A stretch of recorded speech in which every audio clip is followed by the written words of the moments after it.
अस्सलाम वालेकुम वीवर्स। आज का हमारा टॉपिक जो है वो ह्यूमन हार्ट के ऊपर है। ह्यूमन बॉडी जो है वो ऑर्गन सिस्टम के ऊपर कंसिस्ट करती है। जैसे स्टमक का ऑर्गन है, किडनी का ऑर्गन है। किडनी जो है वो फिल्ट्रेशन करवाती है ब्लड की, यूरिन की फॉर्मेशन करवाती है। इसी तरह जो स्टमक का ऑर्गन है वो डाइजेशन होती है।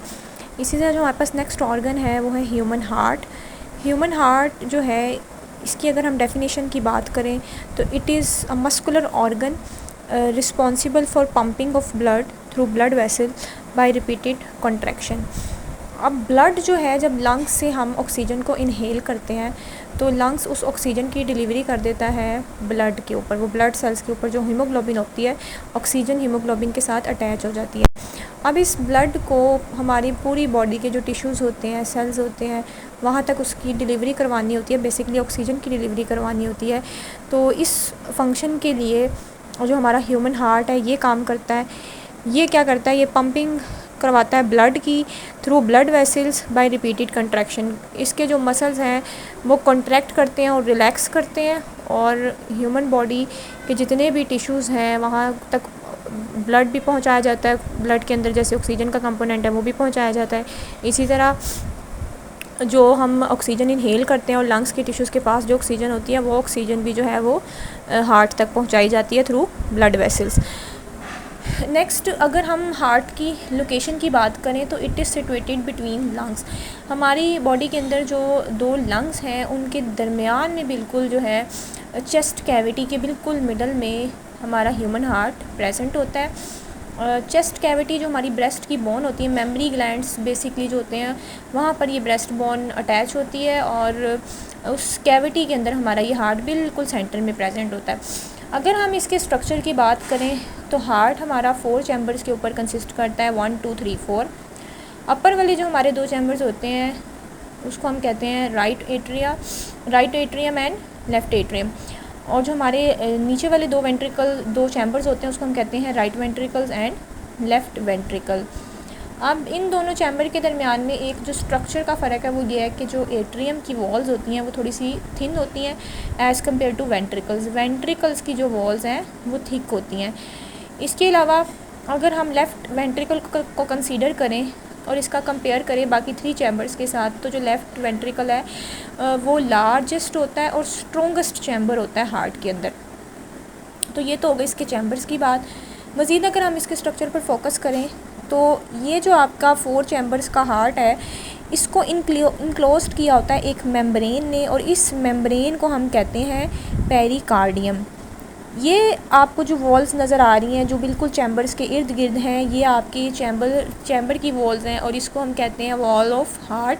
और ये जो वॉल ऑफ हार्ट है ये बनी होती है कार्डियक मसल्स टिश्यूज़। जब हमने पढ़े थे तो हमने 3 टाइप्स के पढ़े थे, स्मूथ, स्केलेटन एंड कार्डियक।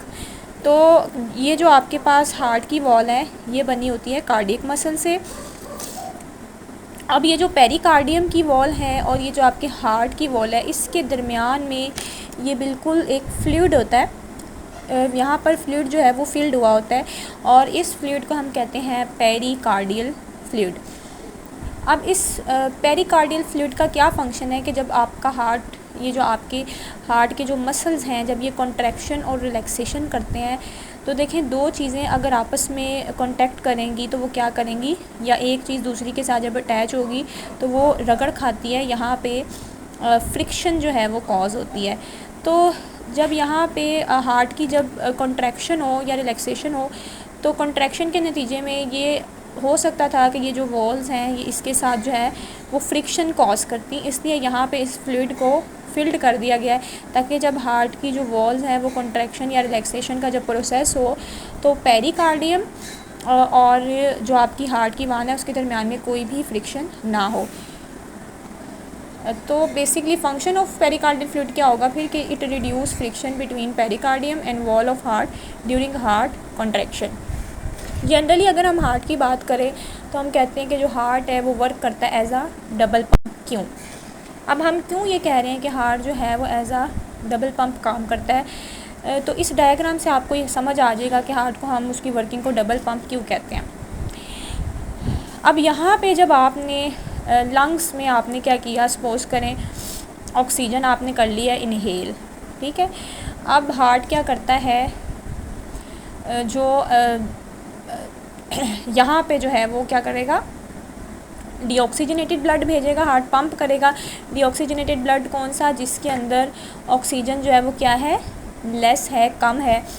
वो जब डीऑक्सीजनेटेड ब्लड यहाँ पे भेजता है तो फिर आपने जो ऑक्सीजन इनहेल की होती है लंग्स के टिश्यूज़ में, वो ऑक्सीजन जो है वो इसके अंदर जो है वो एंटर करवा दी जाती है। अब जब उस ब्लड के अंदर ऑक्सीजन एंटर करवा दी जाती है तो वो एक सेपरेट वेसल के थ्रू जो है वो ऑक्सीजनेटेड ब्लड भी जो है वो हार्ट के अंदर एंटर हो रहा है। अब आप ये देखें कि जब ये ऑक्सीजनेटेड ब्लड हार्ट के अंदर जा रहा है कि एक वेसल के थ्रू, तो फिर क्या होगा कि अब हार्ट ने उस ऑक्सीजनेटेड ब्लड को कहाँ पे पहुँचाना है, बॉडी के कहाँ पे, बॉडी के जो टिश्यूज़ हैं, ऑर्गन के जो मसल्स हैं, जो सेल्स हैं, वहाँ तक उसने जो है इस ऑक्सीजन को पहुँचाना है, इस ब्लड को पहुँचाना है। और फिर जब ये टिश्यू, सेल और ये मसल्स जो हैं उस ऑक्सीजन को यूज़ कर लेंगे तो फिर वापस से एक सेपरेट वेसल होती है जो अब डीऑक्सीजनेटेड ब्लड, यानी अब तो ऑक्सीजन यूज़ हो गई है, तो अब डीऑक्सीजनेटेड ब्लड जिसके अंदर क्या है, लेस ऑक्सीजन है, वो वापस क्या जा रही है, फिर हार्ट के पास जा रही है। हार्ट फिर उस लेस ऑक्सीजन वाले ब्लड को किधर भेज रहा है, लंग्स के पास। लंग्स ऑक्सीजन को जो है वो ब्लड के अंदर एंटर कर रही है। फिर वो जो ऑक्सीजनेटेड ब्लड है वो किधर जा रहा है, हार्ट के पास। फिर ये ऑक्सीजनेटेड ब्लड किधर जा रहा है, बॉडी के पास। फिर बॉडी से जब वो बॉडी के टिश्यूज़, मसल्स, ऑर्गन ऑक्सीजन को यूज़ कर लेंगे तो अब वो ब्लड हो गया डीऑक्सीजनेटेड। अब अगेन जो है वो डीऑक्सीजनेटेड ब्लड किधर जा रहा है, हार्ट के साथ। और इस तरह ये पंपिंग जो है ये चलती रहती है। अब अगर आप इस पर गौर करें तो यहाँ पे आपको नज़र आएगा कि हार्ट जो है वो क्या कर रहा है, एक तरफ वो डीऑक्सीजनेटेड ब्लड को भी पंप कर रहा है, दूसरी तरफ वो ऑक्सीजनेटेड ब्लड को भी पंप कर रहा है। फिर डीऑक्सीजनेटेड ब्लड एंटर भी हो रहा है और जो है वो ऑक्सीजनेटेड ब्लड भी एंटर हो रहा है। तो बेसिकली वो ऑक्सीजनेटेड और डीऑक्सीजनेटेड ब्लड दोनों को पंप कर रहा है, इसलिए हम उसे कहते हैं कि वो एज अ डबल पंप काम करता है। लंग्स से वो ऑक्सीजनेटेड ब्लड रिसीव भी कर रहा है, फिर लंग्स को जो है वो डीऑक्सीजनेटेड ब्लड भी दे रहा है, फिर बॉडी से जो है वो बॉडी को डीऑक्सीजनेटेड ब्लड भी दे रहा है, फिर बॉडी से डीऑक्सीजनेटेड ब्लड भी अपने अंदर एंटर करवा रहा है। तो इसलिए हम इसको कहते हैं कि ये एज अ डबल पंप काम करता है। अब मसला ये है कि ये जो ऑक्सीजनेटेड और ये जो डीऑक्सीजनेटेड ब्लड है, हार्ट के जो चैम्बर्स होते हैं वो कभी भी इसको मिक्स नहीं होने देते। अब ये मिक्स कैसे नहीं होंगे जबकि आप देख रहे हो कि वो ऑक्सीजनेटेड भी जा रहा है, डीऑक्सीजनेटेड भी जा रहा है हार्ट के अंदर, तो फिर ये कैसे हार्ट के जो चैम्बर्स हैं वो ऑक्सीजनेटेड को डीऑक्सीजनेटेड ब्लड से सेपरेट रखते हैं, ये हम देखेंगे नेक्स्ट वीडियो में।